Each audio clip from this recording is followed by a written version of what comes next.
اپنے گھروں کو قبرستان مت بناؤ، کیا مطلب؟ صحیح المسلم کی روایت، سیدنا ابو ہریرہ رضی اللہ تعالیٰ عنہ اس حدیث کے راوی ہیں،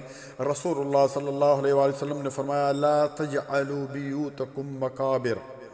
ان الشیطان ینفر من البیت الذی تقرأ فیہ سورة البقرہ،